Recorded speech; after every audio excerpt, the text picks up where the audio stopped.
So what do you got? All right, we left off yesterday with, sorry, there you go, much better. Yes, I turned myself upside down and dipped myself in a giant bottle of ink.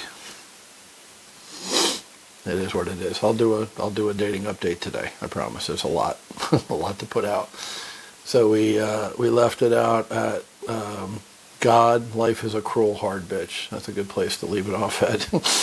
Conquering fear equals defining fear. This is big for a lot of people. For a lot of people, this is like the most important thing to overcome. For me, as I've said many times, I handle it, I don't feel it, whatever, numb. But for a lot of people, this is going to be the defining part right here, is conquering fear. Okay, conquering fear equals defining fear. Set aside a certain number of days during which you shall be content with the scantiest, scantiest, but scantiest. Yes, and I'll turn off the fan to get rid of the helicopter noise. My bad. Scantiest and cheapest fare, with coarse and rough dress. I have coarse and rough dress. What's funny is that he put C-O-U-R-S-E, like setting a course, and he means coarse, C-O-A-R-S-E. Got a typo there. Coarse and rough dress, saying to yourself the while, so obviously this is an old quote from a long time ago, is this the condition that I feared?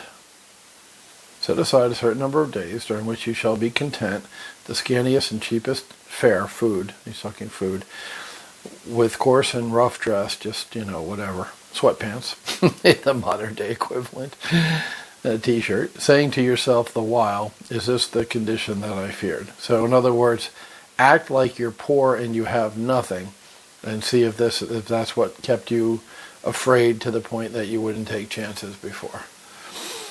Seneca went to the Stoic. Remember we talked about Stoicism and Seneca, and he was quoting him back then, but now he's really, really, really into him. He's like doing a deep dive and studying Seneca, Stoicism, not giving a fuck, right? Easy peasy, no fear, don't care. Come, join me. The water's fine. Come in the pool.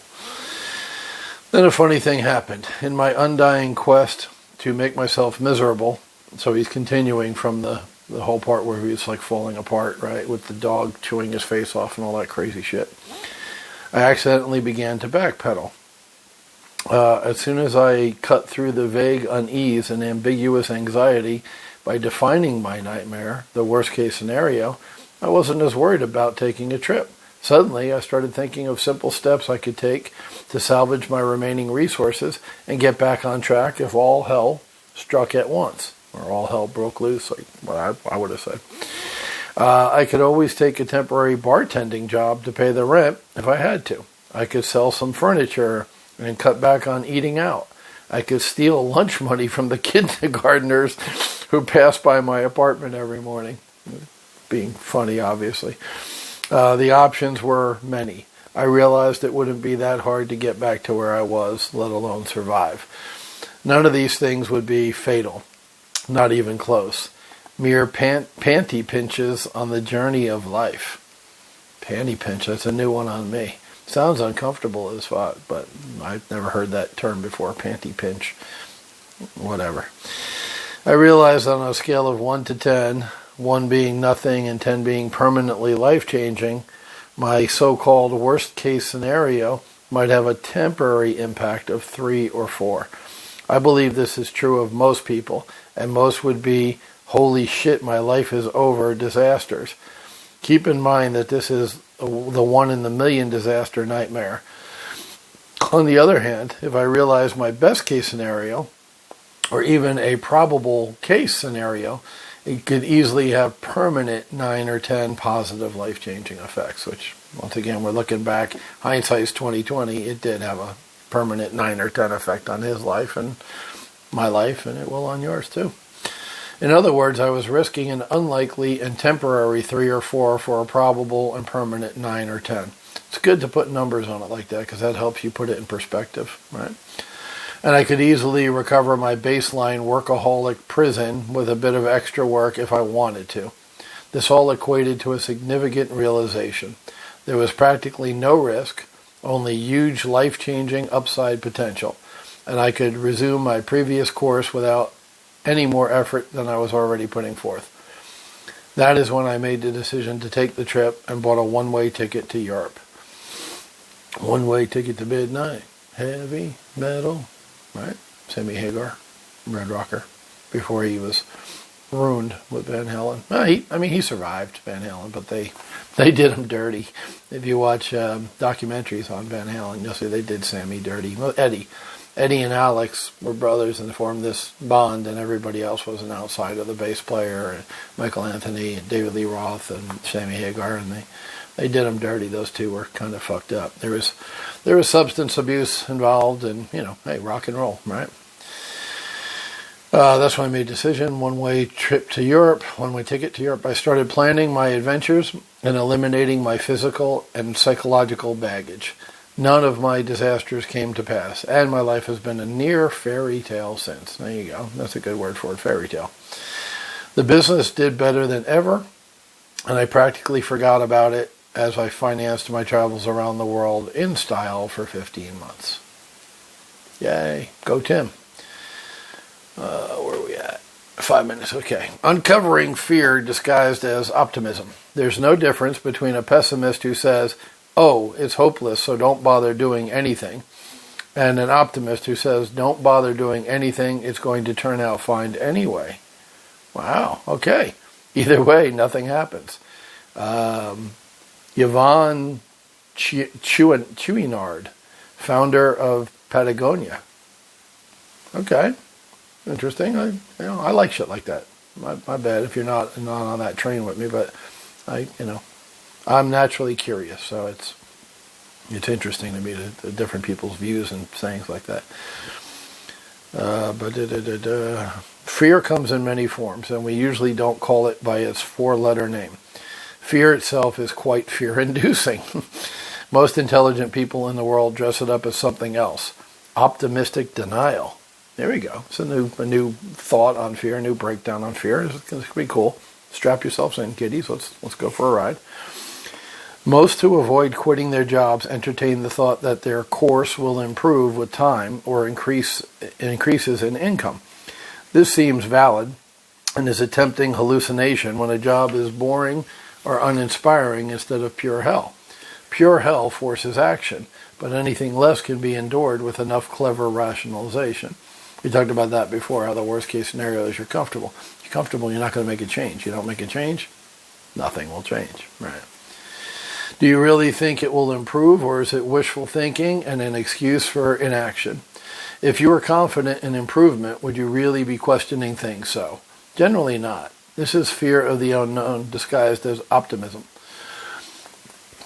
Are you better off than you were 1 year ago, 1 month ago, or 1 week ago?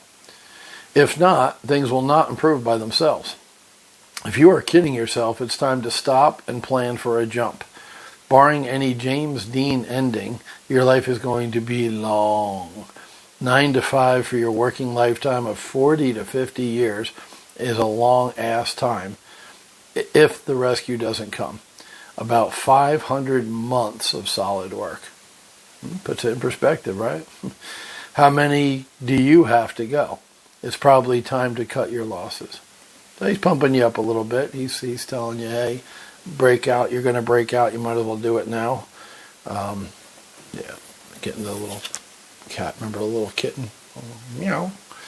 I'm going to stop here because if I start onto the next one, it will go longer than 2 minutes, and I don't want to do 15, 20 minutes again.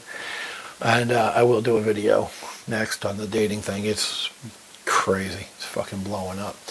But good stuff again from my boy Timmy. I've heard before, I forget who said it, all you have to fear is fear itself, and it's absolutely right. That's half the battle, is deciding you're not going to be afraid anymore. And I've also said, I did crazy shit for the government, in the Navy and for the government afterwards. I did crazy fucking shit. Hell, I got on a motorcycle for the second time in my life and was going 70 miles an hour down the fucking highway in Thailand, where there's 26,000 motorcycle accidents a day. So I'm a fucking certified nut job. I get it. But shit, I lost my train of thought. That's scary. That's fucking scary. Oh, yeah, fear. I don't feel fear, right? So that has let me do spectacular things in my life. And I've always said, this was my point. It came back to me, thank God. I had to do it in the next video. The people who are courageous, have a lot of courage, and brave are not me, because I had no fear, right? When I did that crazy shit, I wasn't fearing anything. I didn't think about the income. I didn't think. Just stop there. In the sentence, period. I didn't think. You know, like on the motorcycle. The brave people, the people with courage, are people like you, because you're afraid and you do it anyway. That's courage. That's bravery. I applaud you if you're scared, which I'm not, but you're scared and you do it anyway. That's fucking awesome. For me, it's lazy. I'm lazy, but I do it anyway, and yeah, you know, good for me. I get a cookie, right? So it's all about overcoming what you have: fear, doubt, insecurity, laziness, whatever stopped you from being what you want to be. You've got to overcome that, and in overcoming that, you've done a great thing. You've done a huge thing for yourself. You've done a great service to yourself. So that's it for today. Probably right. Yeah, we're at over 10 minutes already. See why that shit happens. And I'll do a separate one for you who are interested in my dating life. It's gotten interesting since I paid the subscription for the online site.